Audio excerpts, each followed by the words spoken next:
माँ प्लीज आप मुझसे एक बार मिल लीजिए, मुझे आप लोगों की बहुत याद आती है। जब तू अपने आशिक के साथ भाग गई थी हमारा मुंह काला करके, तब तुझे हमारी याद नहीं आई थी? माँ माँ प्लीज प्लीज मुझे एक मौका दीजिए, प्लीज माँ। मुझसे बात करने की जरूरत नहीं है, समझी? फोन रख। किससे खड़े होकर बात कर रही है यहाँ पे? वो किसी से नहीं बात कर रही। फोन दिखा मुझे। ज्यादा चालाकी कर रही है मेरे साथ, हैं? फोन दिखा। नहीं, मैं किसी से बात नहीं कर रही थी। दिखा। नंबर डिलीट कर दिया तूने? हैं? नहीं, मैंने कोई नंबर डिलीट नहीं किया। सच बता, किससे बात कर रही है? आप मेरा विश्वास करिए, मैं किसी से बात नहीं कर रही थी। तेरी बात का विश्वास करो, एक भगौड़ी का। ये आप ऐसे क्यों बोल रहे हैं? तो कैसे बोलूं? तू अपनी माँ बाप की तो सगी हुई नहीं, तू मेरी क्या सगी होगी?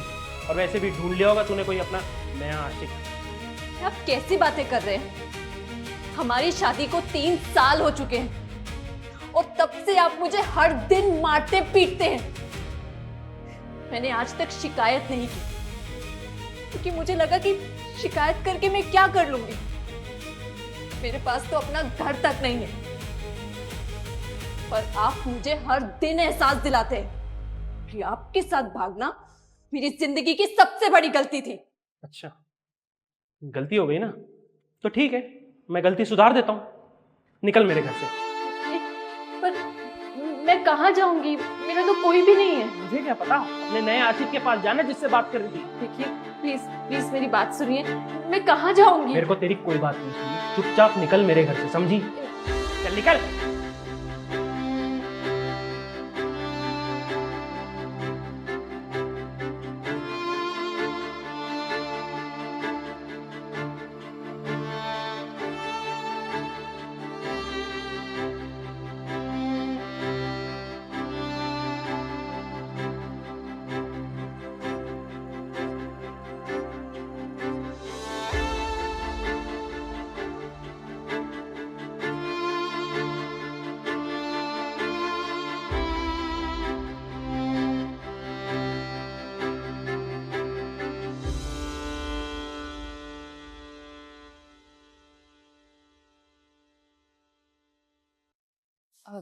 साहब चलोगे?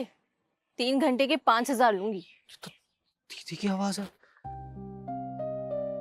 दीदी आप? विकास, दीदी ये क्या हालत बना रखी है आपने?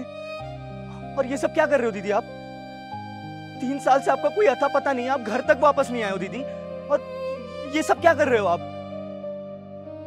विकास मुझे माफ कर दे, मुझसे बहुत बड़ी गलती हो गई। एक लड़के के लिए मैंने तेरा, मम्मी पापा का, सबका भरोसा तोड़ दिया और उस पे ट्रस्ट करके घर छोड़कर भाग गई।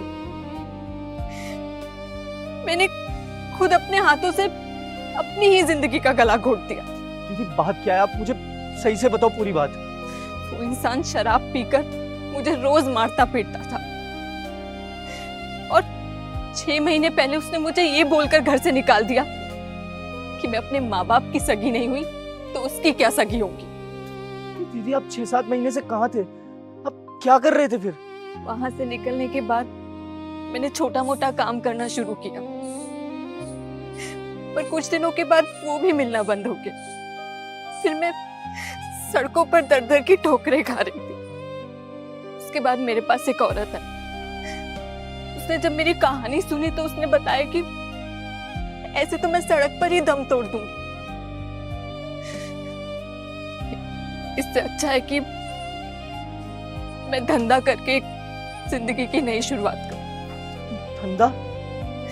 और मैं इतनी लाचार, जिसके पास ना माँ बाप का सहारा है और न पति का घर, इसलिए मजबूरी में आकर मुझे ये जिस्म फरोशी का धंधा करना पड़ा। कि आपके साथ इतना कुछ हो गया, आपने एक बार भी मुझे कुछ नहीं बताया, और दीदी आप घर तक वापस नहीं आई। मैं किस मुंह से घर आती? जिन लोगों के मुंह पे कालिक पोतकर मैं वहां से भाग गई थी, मैं उनसे नजरें कैसे मिलाती? मेरी वजह से तुम लोगों को कितना सुनना पड़ा होगा। दीदी अब आप ये सब नहीं करोगे, आप मेरे साथ घर वापस चल लो बस। दीदी नहीं, मैं घर नहीं आ सकती। आप ये क्या बोल रहे हो? और आपको घर की कोई टेंशन लेने की जरूरत नहीं, मैं सब संभाल लूंगा, बस आप सब वापस चलो दीदी प्लीज। तू समझ क्यों नहीं रहा है? मैं अब वो श्रद्धा नहीं हूँ, अब मैं रोजी हूँ जो अपना जिस्म बेचकर अपना पेट भरती है। दीदी आप कोई रोजी ओजी नहीं हो, आप मेरी बहन हो श्रद्धा, और दीदी मैं आपको इस दलदल में और नहीं रहने दूंगा। आप मेरे साथ घर चल लो वापस बस।